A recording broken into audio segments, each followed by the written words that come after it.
अस्सलाम वालेकुम मेरे प्यारे दोस्तों, मैं आप सबका इस चैनल में खुशामदीद करता हूँ। पैसा पैसा पैसा। जब छोटे बच्चे होते हैं वो भी पैसों की बात करते हैं और हम अपना सारी ज़िंदगी पैसों के पीछे खर्च कर देते हैं। सारी ज़िंदगी अपना पैसों को कमाने में गुजार देते हैं। आजकल हम ज़मीर को पैसों से खरीद कर सकते हैं। आजकल हम किसी की ज़िंदगी को पैसों से खरीद कर सकते हैं। आजकल हम किसी कंट्री को, किसी मुल्क को पैसों के ज़रिए तबाह कर सकते हैं। आजकल हम पैसों के ज़रिए कुछ भी कर सकते हैं। आजकल इस पैसे के नशा सबके दिमाग में है। आजकल ये पैसों का सब पर राज चल रहा है। अभी सवाल ये उठता है कि इस पैसे को इतना ताकत किसने दिया? ये पैसा कैसे हम पर राज कर रहा है? ये तो एक कागज का टुकड़ा है, ये तो एक पेज की तरह है और ये तो पेपर है। इसका वैल्यू इतना ज्यादा क्यों है? इसका कीमत क्यों इतना ज्यादा है? लोग इसके लिए क्यों मर रहे हैं? और इससे हम क्यों सब चीजें खरीद कर सकते हैं? और इसे ये ताकत, इसे ये पावर किसने दिया और इस पैसे को किसने बनाया? तो आए इस वीडियो में पैसे के तारीख के बारे में जानने की कोशिश करते हैं और पैसों के पीछे जो हिस्ट्री है उसे जानने की कोशिश करते हैं और इस पैसे को कैसे ये ताकत दिया गया, पावर दिया गया, जो कि ये दुनिया पर राज कर रहा है। इसके लिए लोग लड़ रहे हैं एक दूसरे से। तो आइए इस वीडियो में जानने की कोशिश करते हैं। आपको पता है हिस्ट्री में, तारीख में, अपनी हिस्ट्री में, ओल्ड आइस एज में, पैलियोलिथिक एज में कोई पैसों का कॉन्सेप्ट नहीं हुआ करता था। तो अभी आपके दिमाग में यही सोच आया होगा कि उस वक्त लोग कैसे चीजें खरीदते थे, लोग कैसे चीजें बेचते थे। उस दौर में बार्टर हुआ करता था, एक्सचेंज हुआ करता था। एक्सचेंज का मतलब यह है कि उस दौर में एक बंदा दूसरे बंदे को एक चीज देता था और दूसरे बंदे से दूसरा चीज लेता था। एक बंदा दूसरे बंदे को चीज देता था और उससे कुछ काम लेता था, उससे कुछ काम करवाता था। मिसाल के तौर पर एक बंदे के पास जो एप्पल के फ्रूट्स के टोकरी है, तो वो एप्पल के फ्रूट्स का टोकरी बकेट दूसरे बंदे को देता है और उससे बकरी लेता है, गोट लेता है। और एक बंदा दूसरे बंदे को बकरी देता है और उससे क्या, भेड़ लेता है। और दूसरा बंदा, एक बंदा 3-4 भेड़ देकर ऊंट लेता है, कैमल लेता है दूसरे बंदे से। कुछ इस तरह से होता था कि फॉर एग्जांपल आपके पास काउज हैं, 3 काउज हैं, तो आप 2 काउज देकर एक बफेलो, एक भैंस लेते हो। तो इस तरह से बार्टर एक्सचेंज हुआ करता था। उस वक्त कोई मनी का, पैसों का कॉन्सेप्ट नहीं हुआ करता था। फॉर एग्जांपल आपको दरिया के किनारे पर जाना था, दरिया के दूसरे पार जाना है, दूसरे किनारे पर जाना है, तो आप क्या करते हो कि बोट वाला है उसको क्या करते हो, आप उसे कहते हो कि मैं आपको एक ऊंट दूंगा, आप मुझे उस तरफ लेके जाओ, दरिया के उस किनारे पर लेके जाओ। तो वो आपको लेके जाता था। फॉर एग्जांपल, मिसाल के तौर पर आप किसी से अपने खेत में काम करवाते हो कि यार ये मेरा काम करो, ये पत्थरों को तोड़ो, मैं आपको 3 बकरियां दूंगा और आपको मैं 1 बकरियां दूंगा। उस वक्त लोगों को पता था कि बकरी का वैल्यू क्या है, भैंस का वैल्यू क्या है, कैमल का वैल्यू क्या है। तो वो जानते थे कि मुझे कितना बकरियां देना है, मुझे कितने बकरियां देना है एक ऊंट के लिए। उनको पता था, वो बेवकूफ नहीं थे। उनको पता था कि वैल्यू क्या है भैंस का, काऊ का, शीप का, गोट का। तो ऐसे ही वो क्या करते थे उस वक्त में, उस दौर में, कि लोग एक दूसरे से काम लेते थे। फॉर एग्जांपल, वो फ्रूट का टोकरी देते थे एक बंदे को और उससे बकरी लेते थे।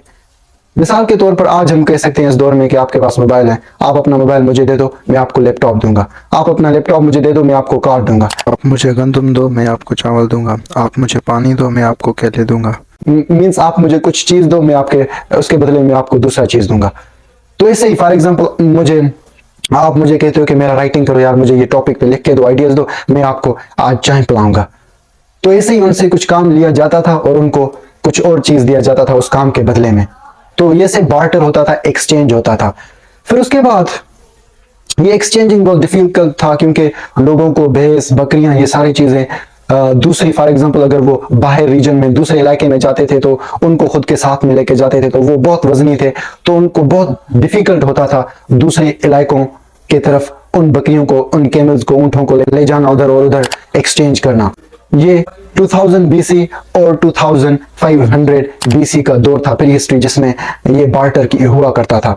फिर उसके बाद इंसान कुछ सोचता है कि क्यों ना कुछ और किया जाए। तो फिर उसके बाद 1200 बीसी में क्या होता है कि इस वक्त लोग क्या करते हैं कि वो कमोडिटीज को, चीजों को as a currency, as a पैसा इस्तेमाल करना शुरू करते हैं। यहां पर पैसों का कॉन्सेप्ट स्टार्ट होता है, यहां पर करेंसी का कॉन्सेप्ट स्टार्ट होता है कि इस दौर में 1200 बीसी में लोग कावरी शेल्स, ये शेल्स थे, ये पत्थर की तरह चीज थे, उनको पैसों के तौर पर इस्तेमाल करना शुरू किया था। और सॉल्ट, नमक है, और उसको एज ए करेंसी इस्तेमाल करना लोगों ने शुरू किया था। और दूसरी चीज लोगों ने, फॉर एग्जांपल, जो बीड्स, जो तस्बीह के दाने होते हैं, इन तरीके से चीज थे, उनको लोगों ने एज ए करेंसी इस्तेमाल करना शुरू किया था। उनको पता था कि इन बीड्स का, इन जो कावरी शेल्स हैं इनका कितना वैल्यू है, एक जो नमक का बोरी है उसका कितना वैल्यू है। उनको पता था कि अगर फॉर एग्जांपल वो मुझे 1 करोड़ नमक देगा तो मुझे उसे कितने पे करने हैं। उन लोगों को इस दौर में पता था। उन लोगों को ये पता था कि जो कावरी शेयर्स हैं फॉर एग्जांपल उसके कितने शेयर्स एक सेब के बराबर है। फॉर एग्जांपल इसको 5 शेयर्स मुझे देने हैं, कावरी शेयर्स देने हैं, और मैं इसको 1 सेब दूंगा, इसका इतना कीमत है। फॉर एग्जांपल आजकल आपको पता है कि आप दुकान में जाते हैं कि आप एक चीज को खरीद करते हैं, उसका 10 रुपया कीमत है, तो आप अभी तो सिक्कों का दौर खत्म हो रहा है, आपको 10 सिक्के पे करना है 1-1 रुपए का। तो ऐसे ही उस वक्त लोगों को पता था कि एक कावरी शेयर का कितना वैल्यू है, और अगर मैं इसको 1 सेब दूं, 1 केला दूं, और अगर इसको मैं 1 ऊंट दूं, कुछ चीज दूं, तो मुझे ऐसे कितने कावरी शेयर्स लेने हैं। तो ऐसे ही अगर उसको, उस बंदे को ऊंट खरीदना था तो उसको 1000 कावरी शेयर्स देना था, और अगर कोई बकरी खरीद करता था तो उसको 50 कावरी शेयर्स देने थे, और उसको 3 बोरी 4 बोरी सॉल्ट नमक का देना था।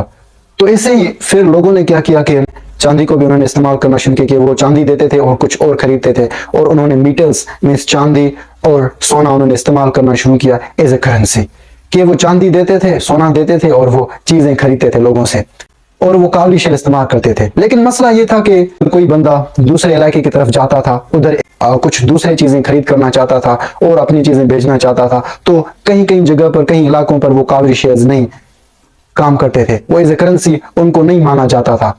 तो इसकी वजह से उनको बहुत सारे परेशानियां फेस करने पड़ते थे। तो फिर उसके बाद क्या होता है कि 600 BC में कुछ ऐसा काम किया जाता है जिसने दुनिया का हिस्ट्री चेंज, तारीख तब्दील किया था।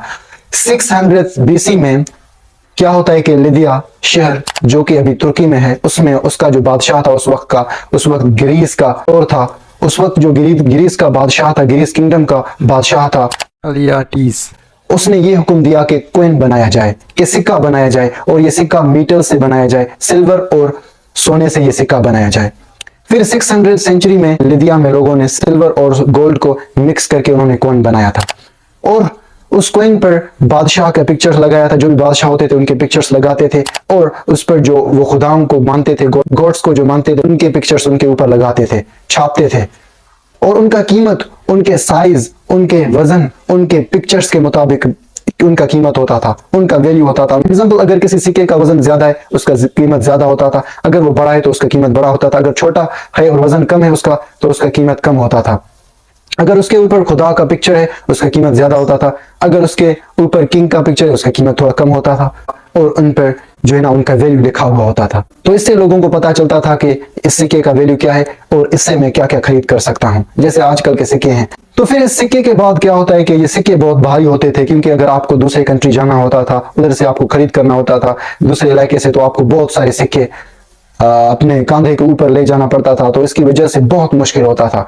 फिर उसके बाद क्या किया जाता है कि 7th BC और 5th BC में लोग लीदर को इस्तेमाल करना शुरू करते हैं। लीदर मींस जो डियर के स्किन थे उनको पैसों का शिकल देकर उनको इस्तेमाल किया जाता था, उन पर लिखा जाता था कि ये इतना, इस पैसे का इतना वैल्यू है, इसका इतना वैल्यू है, उन पर लिखा जाता था। फिर उन स्किन को, उन खाल को एज ए करेंसी इस्तेमाल किया जाता था।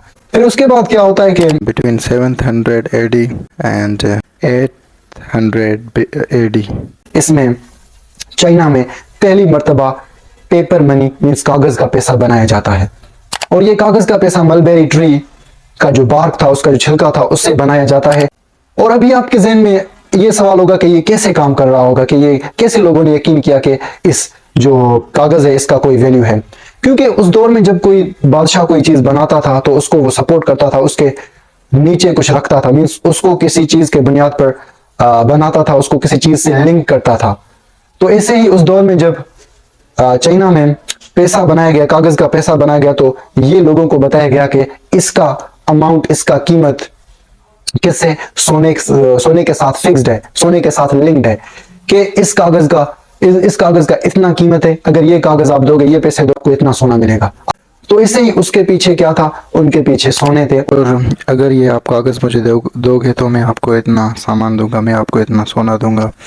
और उस कागज़ को as a promissory product, as a promissory चीज़ इस्तेमाल किया जाता था, कि एज अ वादे तौर पर इसे इस्तेमाल किया जाता था। उस टाइम कोई बंदा किसी को वो कागज़ का टुकड़ा नोट देता था तो उसमें लिखा होता था कि मैं आपको इतना सोना दूंगा, मैं आपको इतनी चीज़ दूंगा, मैं आपको ये दूंगा। मिसाल के तौर पर आप उसे ये कह सकते हो कि जैसे कर्ज़ा होता है कि आप किसी को कर्ज़ा देते हो तो आप उससे कोई सामान आप खुद के साथ रखते हो, कोई चीज़ आप उसके खुद के साथ मीन्स गिरवी, ऐसे गिरवी आप उसको खुद के साथ रखते हो। तो ऐसे ही कागज़ को उस ज़माने में इस्तेमाल किया जाता था। तो इनके पीछे क्या थे, उनको क्या सपोर्ट करते थे उस दौर में चाइना में?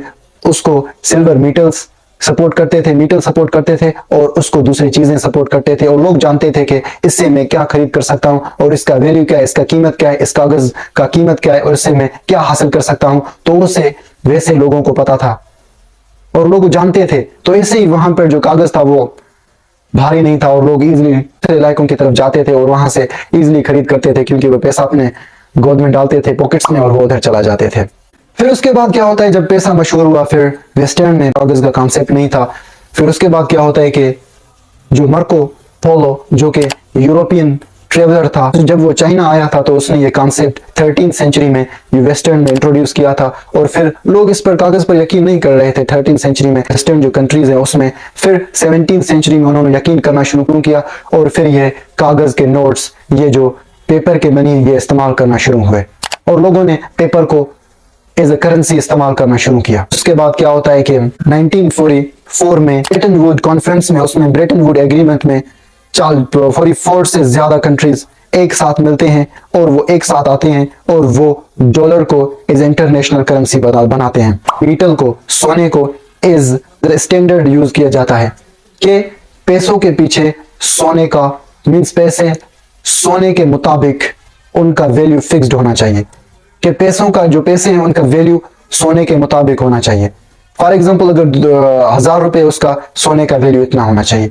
तो ऐसे ही क्या हुआ कि जो ब्रेटन वुड कॉन्फ्रेंस था उसमें एक agreement, Bretton Wood agreement sign किया था 44 कंट्रीज ने, और उसमें डॉलर को एज इंटरनेशनल करेंसी बनाया गया था कि डॉलर का वैल्यू, डॉलर का कदर, डॉलर का कीमत सोने की कीमत से, सोने के कदर, सोने के वैल्यू से, उसके अमाउंट से लिंक्ड है, फिक्स्ड है। लिंक्ड है, फिक्स्ड है, इसका मतलब ये है कि आप इतना डॉलर दोगे तो आपको इतना सोना मिलेगा, आपको इतने डॉलर में इतने अमाउंट सोने के मिलेंगे। और इतने डॉलर का, ये जो डॉलर है इसका कीमत इतना है, 10,000 डॉलर का सोने में अमाउंट इतना है, 20,000 डॉलर का सोने में कीमत इतना है, इतना आपको सोना मिलेगा। इसका मतलब फिक्स्ड लिंक्ड है सोने के साथ डॉलर। सब फॉर एग्जांपल इंपोर्ट एक्सपोर्ट सब चीजें किस में होंगे, डॉलर में होंगे, और उस डॉलर का कीमत सोने के मुताबिक फिक्स्ड किया गया था। फिर उसके बाद क्या होते हैं कि बैंक्स आते हैं, ये बैंक्स, ये सारे सिस्टम आते हैं। बैंक्स किसकी वजह से होते थे कि पहले